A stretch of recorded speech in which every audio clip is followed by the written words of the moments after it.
Stephen A. said that every black person in America should vote Republican for at least one election.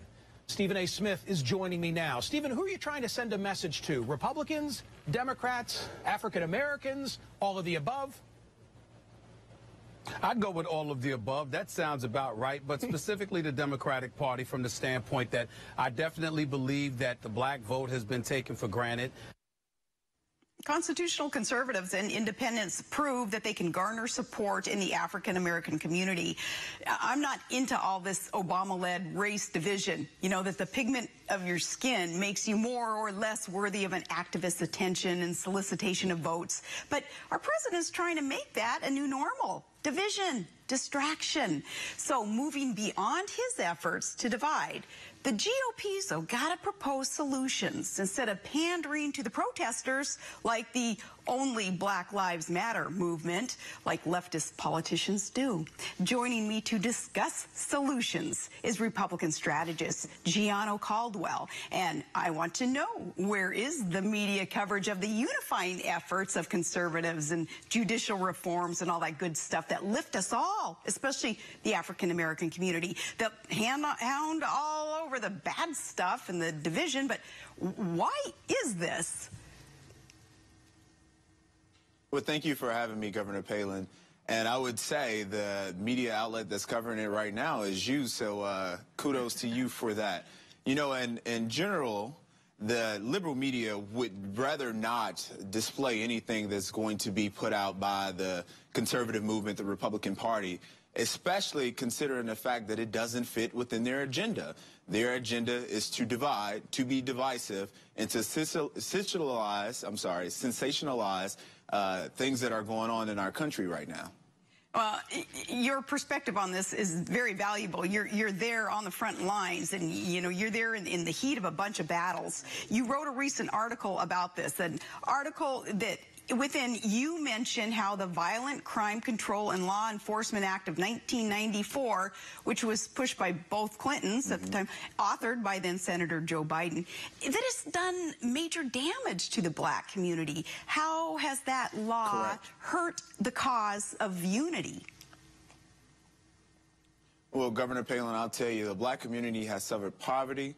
They've suffered unemployment. They've suffered generational dependency on government assistance. They suffered a whole host of issues. And this law, to be perfectly honest, it stems from this law. I'll tell you, there's over 2 million people in the prison system right now. 60% of those folks are African Americans. The Democratic Party pushed this bill, and they literally designed the prison industrial complex from this bill. And let me tell you why, because Governor Palin, I know you like facts.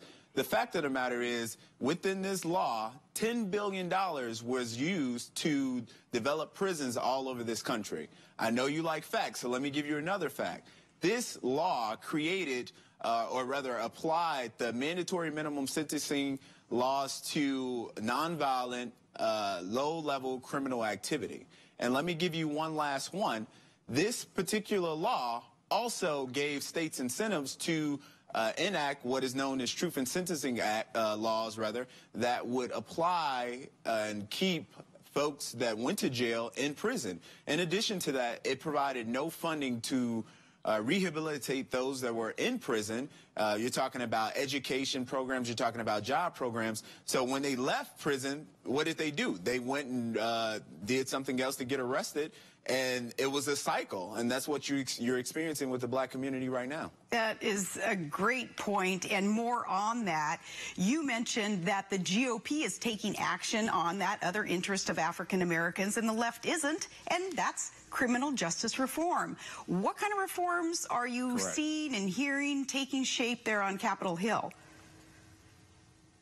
And you know what, Governor Palin, I'm a federal lobbyist, so I only had the opportunity to learn about some of these things, not from the press, because that's not what they're reporting. I've learned about these things from personal discussions with folks. A good example was Senator Tim Scott. He just introduced legislation that would provide funding for body cameras throughout this country. So any municipality, police department that wishes to have body cameras so they can make sure they're protecting themselves and the citizens around them, they can use that. And I tell you what, there was a study done which showed that 90% of complaints against police officers, there was a reduction of 90% after officers were wearing body cameras. Senator John Cornyn, he produced a bill recently that would provide for funding for job training programs, drug rehabilitation for those that are currently in prison, education as well. These are good things. Senator Lee of Utah, he came out with something that's going to pretty much take the harm in which we've seen with the Biden-Clinton law that the Democrats pushed out in 1994. He's going to reduce the time that the minimum mandatory amount of time that folks would experience for nonviolent, low-level criminal offenses. You are, as I say, real bold. People are listening to you, including, Donald Trump read your great piece, Why the Republican Base Has a Tie to Trump That Won't Break. And I know he sent you a thank you note, and he's mentioned this. I'd be dishonest if I told you that I memorized your whole op-ed there, but I bet you our viewers would want to know more about what you said in that op-ed. Well, in addition to being a federal lobbyist and a Republican strategist, I'm also a contributor with the Hill newspaper publication. For folks that are interested, they can go and read any of the pieces that I've written online. But this particular piece, I was kind of surprised that Mr. Trump, or the Donald as I like to call him, sent me a note, which was this past Tuesday, because it wasn't a glaring piece on him, but it was a piece just stating the facts. Donald Trump has done something that's particularly amazing, especially for folks that's been around like myself. Political experts don't understand it. Donald Trump has taken the political correct nature in which our society has been shaped in, and he said, look, I'm just going to tell you like it is. And that tell it like it is nature has done something that people gravitate towards, the Republican base and others. It has caused them to lose business deals. Some would estimate into the hundreds of millions of dollars, or rather $100 million.